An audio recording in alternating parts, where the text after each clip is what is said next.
آج کل عورتیں ایگری نہیں ہوتی ہیں، ہم کیوں بچے پیدا کرنے کی مشین ہے. یہ فیملی پلاننگ والوں نے نا ان کو پٹیاں پڑھائی ہوئی ہیں. عورت بچے پیدا کرنے کی مشین نہیں ہے. لیکن مرد اور عورت کا جو اللہ نے فرق رکھا ہے نا، عورت کے بہت سارے کاموں میں ایک بنیادی کام نسل بڑھانا ہے. جیسے مرد کمانے کی مشین نہیں ہے، لیکن جب شادی کرے گا روزانہ ناشتہ کرانا بھی مرد کے ذمے، دوپہر کا کھانا بھی کس کے ذمے، دوپہر کا کھانا کما کے لانا کس کے ذمے ہے، مرد کے ذمے. رات کا کھانا کما کے لانا کس کے ذمے، مرد کے ذمے. گیس کا ساری زندگی بل دینا کس کے ذمے، مرد کے ذمے.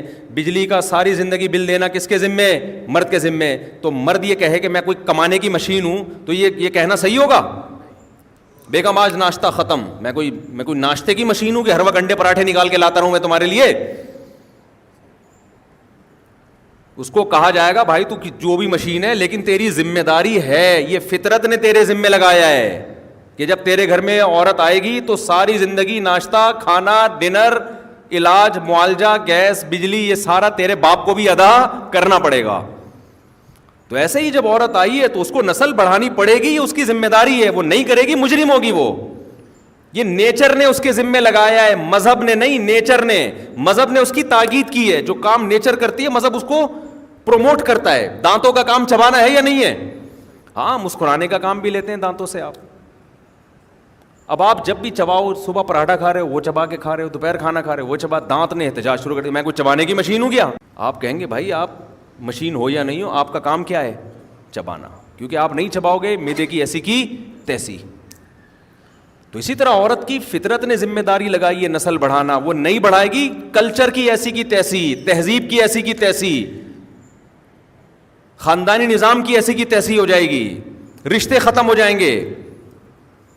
اب طلاقوں کا ریشو کیوں بڑھا ہے؟ ایک آدھ بچہ ہوتا ہے، عورت کے لیے طلاق لینا بہت آسان ہے، 2 بچے سنبھال لوں گی میں، کوئی مسئلہ نہیں ہے. پہلے زمانے میں آسان نہیں تھا، مرد کے لیے طلاق دینا بھی آسان نہیں تھا. شادی کے 4-5 سال میں 3-4 بچے ہو جاتے تھے. 4-5 سال کے بعد لڑائی شروع ہونے والی ہوتی ہے نا.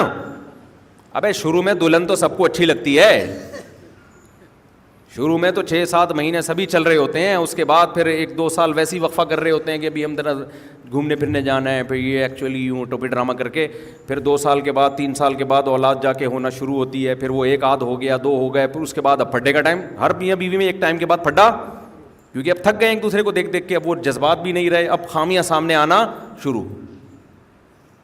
تو جب بچے ہوتے تھے تو اب میاں بیوی کے پھڈوں کا جو ٹائم شروع ہوتا تھا اس میں بچوں میں مشغول ہو جاتے تھے. وہ پھڈے کہاں ہو جاتے تھے؟ سائڈ. کتنی لڑائیاں ہو بھائی، یہ 6 بچے ہیں، یہ 7، پھر بچے بھی بڑے ہو چکے ہوتے تھے، وہ ابا اماں کو سنبھال لیتے تھے. باپ کے سامنے اپنی بیوی کی غیبت کرنے کے لیے بچے تھے، یار تمہاری اماں یہ کر رہی ہے. بچہ تھوڑے آنسو پوچھ دیتا تھا ابا کہ ابا مجھے پتہ ہے آپ کے ساتھ بہت غلط ہو رہا ہے، میں جانتا ہوں. باپ کہتے تھے چلو ایک بچہ تو ہے نا میرے ساتھ. ماں کے ساتھ ظلم ہوگا، 2 بچے ماں کے ساتھ کھڑے ہوتے تھے، اماں ابا نے غلط کیا، میں ابا کو میں سمجھا دوں گا. لڑائی کا ریشو بھی کم اور اس کو سنبھالنے والے بھی مارکیٹ میں موجود ہیں. اور یہ بھی ہوتا ہے کہ ابا کو غصہ آیا بچوں پہ اتار دیا، ماں کو شوہر پہ غصہ آیا بچے پیٹ دیے، پکڑ کے نا کوٹ دیے. بچے بلا وجہ پٹ رہے ہوتے ہیں نا ادھر ادھر. اس سے بچوں میں بھی کانفیڈنس کیا ہو رہا ہے؟ پاورفل ہو رہے ہیں نا. وہ ایسے پھسے سے بچے جو ہر وقت دودھ جلیبی کھلاتے رہو وہ تو بچہ ہی برگر نکل جائے گا. تو کوئی بھی سوسائٹی کو اس سے فائدہ نہیں ہو رہا، سب برباد ہو رہا ہے. خیر، اور پھر یہ جب آپ کرو گے کہ میرے پاس میں یعنی ان پہ خرچے تاکہ کم ہوں، یہ تو بہت ہی گھٹیا سوچ ہے، خدا کی قسم بہت ہی گھٹیا سوچ ہے. پیسے بچانے کا اس سے گھٹیا طریقہ اس کائنات میں نہیں ہے کہ آپ انسان کو دنیا میں آنے سے روک دو، جب کہ آپ کو یہ بھی پتہ ہے کہ وہ انسان جب آتا ہے اللہ ماں کی چھاتیوں میں اس کے آنے سے پہلے دودھ پیدا کر دیتا ہے. اتنی بڑا سگنل خدا نے دے دیا کہ اس کا خرچہ میرے ذمے ہے، تیرے ذمے نہیں ہے. تیرے بٹوے میں پیسے میں ڈال دوں گا، صحیح ہے نا. جو روٹی سے ماں کی چھاتیوں میں دودھ پیدا کر سکتا ہے وہ ڈالر یا وہ تیری جیب میں پیسے نہیں پیدا کر سکتا. پیسے کے ذرائع دنیا میں کروڑوں ہیں، وہ آنا آسان ہے. روٹی سے دودھ پیدا کرنا خدا کی قسم سب سے مشکل کام ہے. جب اتنا مشکل کام خدا نے کر دیا تو اس سے آسان کام وہ نہیں کر سکتا کیا؟ وہی کافروں کی طرح وہی سوچ، وہی یہودیوں کی طرح کیلکولیٹر لے کے بیٹھے ہوں گے بس اتنے آ رہے ہیں تو اتنے بچے افورڈ ہو سکتے ہیں, تو تیسرا آ گیا تو پھر مسئلہ ہو جائے گا, وہ کمائے گا کہاں سے, وہ یہ ہو جائے گا, تو دو ہی چیز. اور پھر جب حمل روکنے کی وجہ سے بیوی کی صحت خراب ہوتی ہے, حمل روکنے سے تو مرد کی بھی صحت خراب ہوتی ہے, اگر وہ کچھ ایسے آرٹیفیشل طریقے ہیں, عورت کی بھی خراب ہوتی ہے. پھر اس کے لیے الگ سے ٹیبلٹ, پھر اس کے لیے الگ سے دوائیں, پھر اس کے سائڈ افیکٹ کا الگ سے علاج, پھر اس کا الگ سے علاج. پھر جو مانے حمل دوائیں عورتیں کھاتی ہیں 99.9% ڈپریشن میں جاتی ہیں. یہ تو لکھا ہوا ہے میڈیکل سائنس کی کتابوں میں کہ حمل روکنے کی کوئی ایک دوا بھی ایسی نہیں ہے جس سے عورت کو ڈپریشن نہ ہوتا ہو. پھر جب وہ ڈپریشن میں جائے گی تو پھر پھڈے باز بنے گی وہ. آپ تمیز سے بات کرو گے, ہر بات کو نیگیٹو, جب آدمی ڈپریشن میں ہوتا ہے تو ہر بات کو نیگیٹو لے کے جاتا ہے کہ نہیں جاتا, اور جب خوش ہوتا ہے تو ہر نیگیٹو کو بھی کیا کرتا ہے, ہنستا ہے. ٹھیک ہے نا. الٹی باتوں پہ بھی اس کو کیا آتی ہے, بیگم آج کا دماغ لگ رہا ہے زیادہ چل گیا آپ کا, وہ ہنسے گا اس پہ.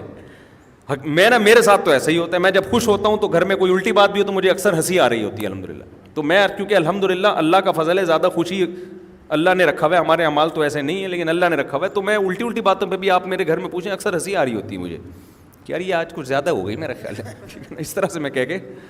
لیکن آدمی غصے میں ہو نا, جیسے ہم کبھی غصے میں بھی ہوتے ہیں, ہمارا تجربہ ہے, اگلا صحیح بات بھی کر رہا ہوتا ہے تو آدمی کو غصہ آ رہا ہوتا ہے, یار یہ صحیح کیوں کی, یہ بھی موقع ہے صحیح بات کرنے کا.